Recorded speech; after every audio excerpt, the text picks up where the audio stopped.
Hello, and today we're doing Premier League predictions for match day number 31 of the 2020 to 21 Premier League season.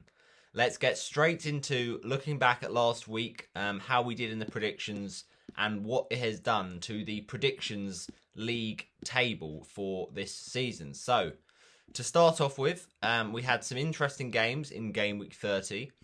Those, of course, included the likes of Manchester City against, it was, I think, who was it?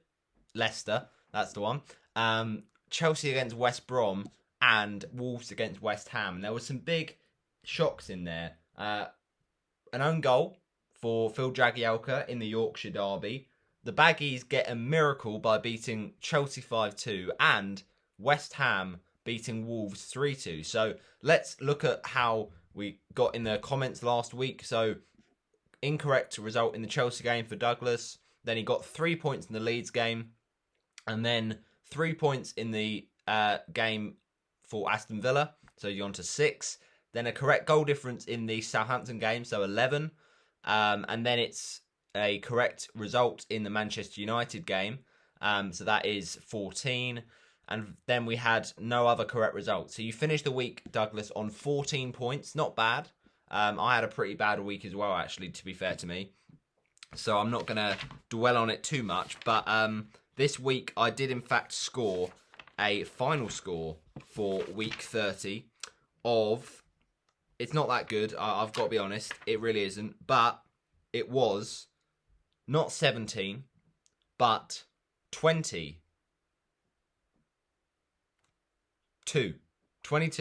I think. Am I right in thinking that? Because we got a correct result in the win for Manchester City against Leicester, even if it was not the correct score. And then we got another correct result in the West Ham game, so we were on to 9, and then 12, and then 15, and 18. Did we finish on 18? We might have done, to be fair. 1, 2, 3, 4, 5, 6. Yeah, I think we did, to be fair. So I think 18 was how we ended that week. So not bad at all. Certainly not bad at all. And to be honest, I don't really know what the scoring is, but we'll work it out at the end. But let's get into this week. And the song of the week for this week is going to be Maniac. This is a bit of a tune, to be fair. But it's Maniac because of the reason that this week is crazy. When you look at the reverse fixtures, some of the scorelines was just incredible. Aston Villa 7, Liverpool 1, and also we had Manchester United 1, Spurs 6. So it's by Conan Gray, and it's called Maniac. So you should tell your friends I'm crazy and drive you mad. It's a good one, so I'll put it in the description. So now let's get into our predictions. The first game this weekend is a Friday night game between Fulham and Wolves. So basically, just looking at that is an interesting matchup. Scott Parker's Fulham, they're obviously fighting for their lives, so they'll want to win this game, and they could win it.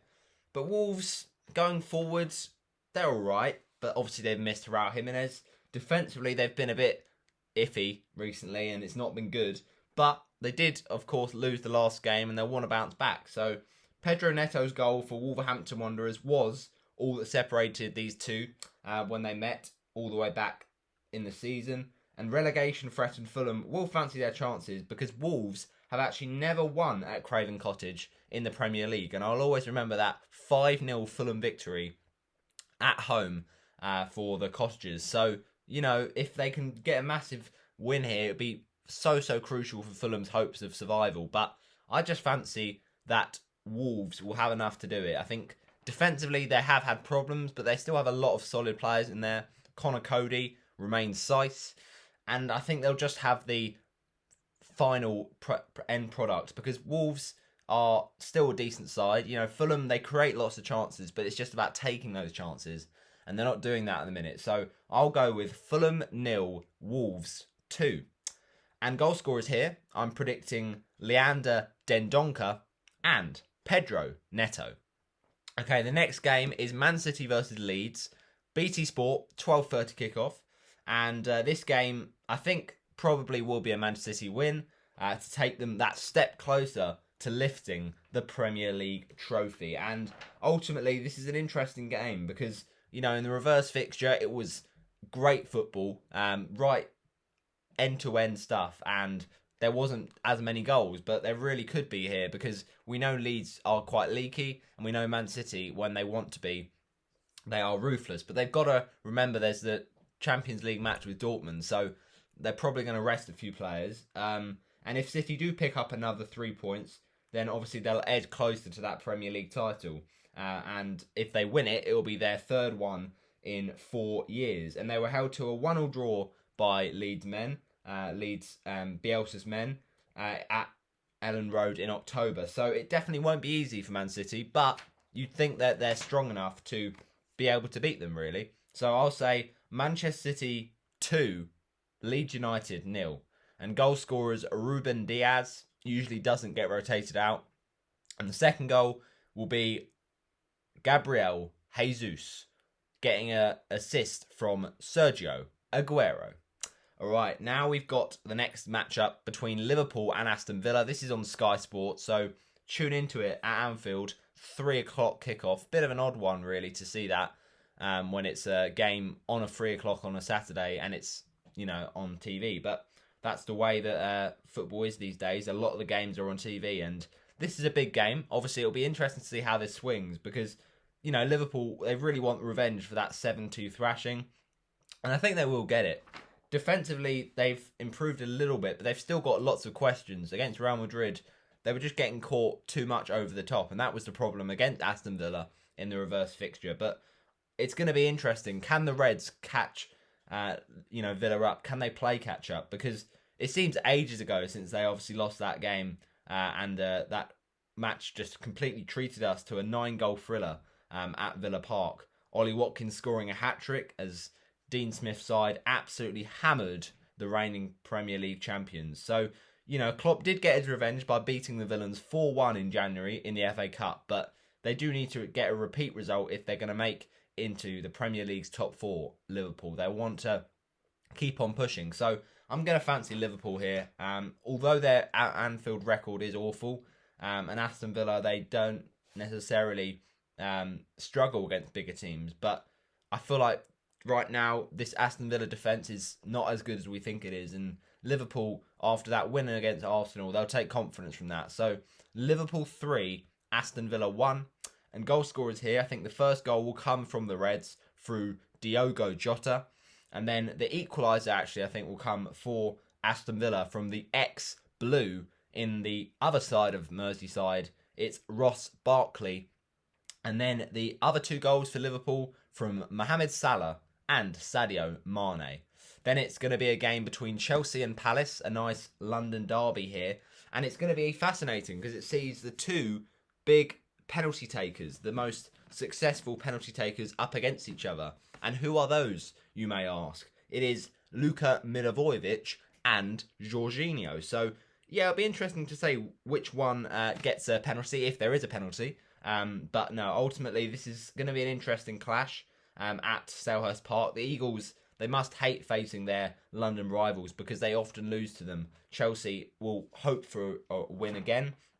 And I think that this is a sort of game that, you know, Chelsea have to be targeting a victory. The Eagles haven't beaten Chelsea since 2017, losing all of their following 6 games against the Blues. And I always remember there was that Palace win for them against Chelsea, and it was Frank de Boer in charge, and maybe it was Roy Hodgson that had come in after that. But the point was, they're on an absolutely abysmal start to the season, losing so many games, and then for the first time they beat Chelsea, the ex-champions, with Crystal Palace, and it was crazy. But, you know, Roy Hodgson's men, they really will want to stop that 6-match losing run against the Blues, and they won't want Chelsea to win a penalty because, as Jorginho was mentioned, he actually scored 2 of those goals in the 4-0 win over them in the last time they played. So, yeah, I'm going to go for a Chelsea win, but maybe not as big as 4-0. Let's say Palace 0, Chelsea 2. And goal scorers here, I'll go with the American Christian Pulisic and then N'Golo Kante. All right, next up, we've got a game between Burnley and Newcastle. And this is, my friends, the definition of a 6-pointer. Two teams fighting down the bottom, don't play brilliant football. Burnley, they have been improving recently and they've actually been scoring goals through Matty Vidra, Chris Wood. But, you know, they're still not the most glamorous team and they're still not a goal machine of a team. And Newcastle, they have really struggled without Callum Wilson in the side, but maybe he returns. Maybe St. Maximin returns for this game. So it could be a massive, massive day in the in the relegation race for Newcastle if they can get a result here. They both need a win really to stay away from the relegation zone. You'd imagine Burnley probably won't get dragged in, but you never know.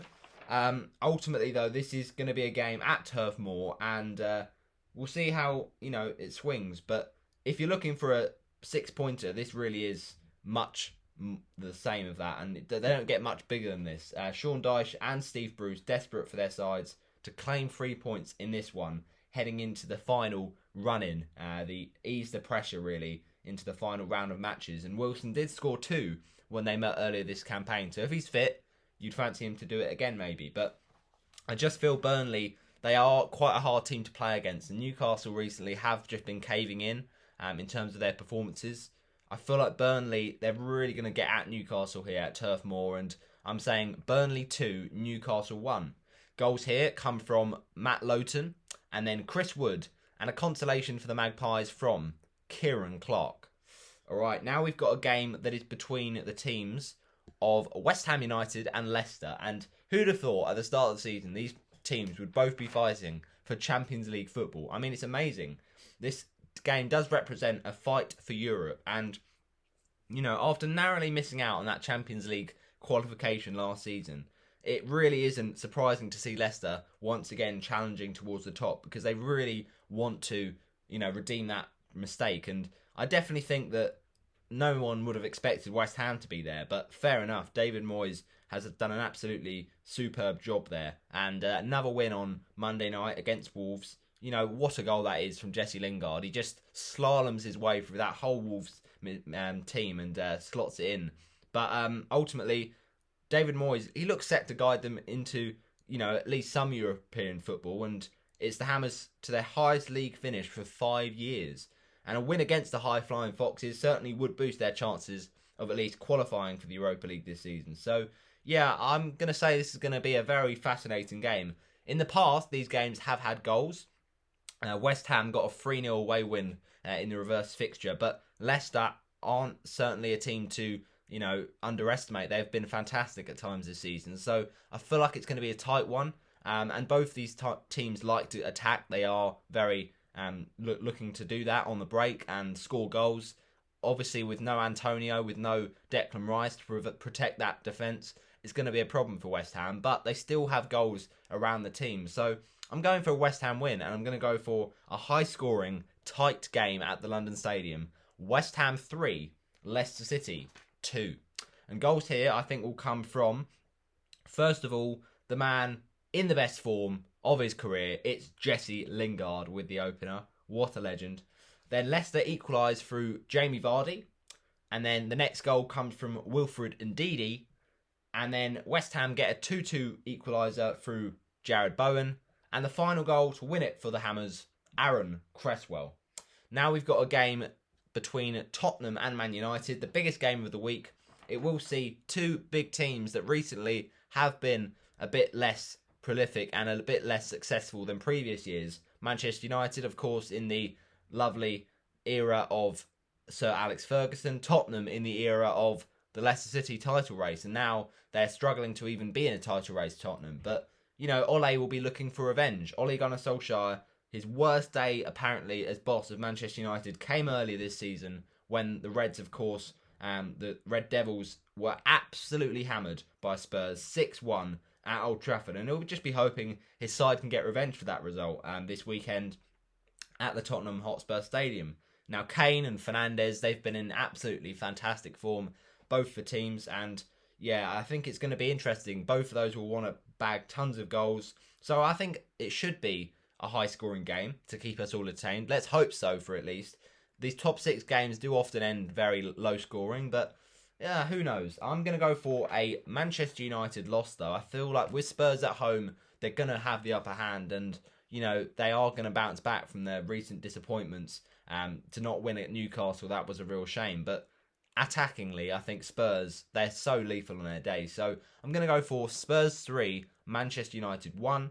And I'm not predicting that bonkers 6-1 game this time, but I'll go for goals from Heung-min Son, Marcus Rashford, Lucas Moura, and Harry Kane in a 4-goal game.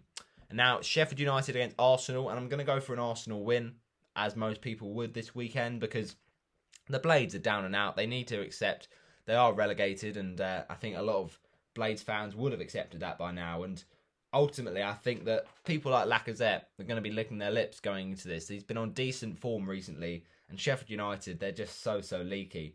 It's been such a miserable season for them, and they're just starting to adapt to life without Chris Wilder. But Arsenal actually have lost on their last 2 visits to Bramall Lane in the Premier League. So you may never know. McGoldrick could get a goal here. We could see more action for Arsenal, and they, have an absolute nightmare. But I just don't see it. Sheffield United 0, Arsenal 2. They've only won 3 times at home this season, Sheffield United. So that is not exactly promising. The goals here in a 2-0 away win, I'm going to go for, first of all, defender, and that is Rob Holding. And the second goal, Alexandre Lacazette.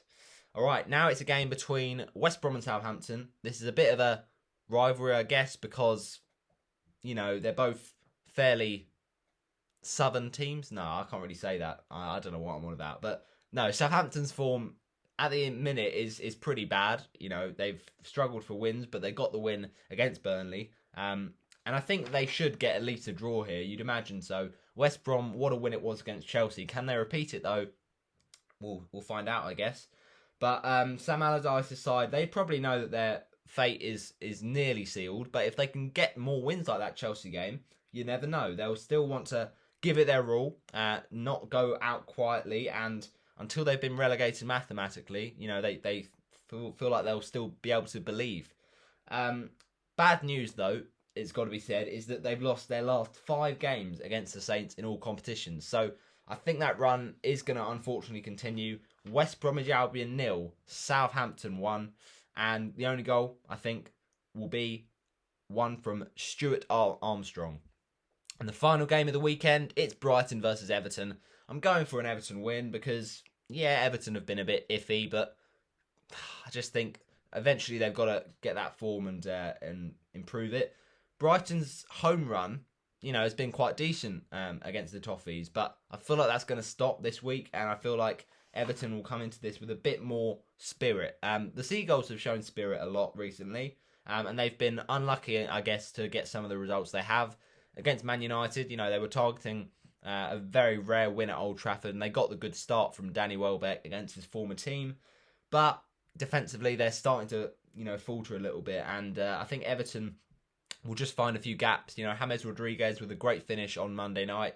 He could have a good role to play in this game, and they're just another team, Brighton, that's just slightly hovering above the relegation zone, but they probably should be all right, provided that they get some results in these next few games. But they did show their real spirit by beating those teams like Southampton and Newcastle, and they've got a good record against the Toffees, as we mentioned, beating them 3-2 at home last season, 1-0 at the Amex in the season before that, and then 1-1 in 17-18. So can they extend that run? Not in my opinion. The goals in this 1-2 away win for Everton, I think, will come from Pascal Gross, then Calvert-Lewin, and Michael Keane. That wraps up my predictions for matchday number 31 of the Premier League. And make sure you drop your predictions down in the comment section below. 3 points for the correct result, 5 for the result and the goal difference, and then 8 for the correct scoreline. It certainly will be interesting, and it's time for some Premier League action once again. This will be the probably celebration of the weekend after Grealish did it in the win over Liverpool. Chilwell did it in the win over Palace. But no, seriously, It should be interesting, and I shall see which way it swings. But Arsenal, they failed to keep a clean sheet in each of their last 9 Premier League games. Surely that run ends against Sheffield United. We shall see, though. And thanks for watching. Bye-bye.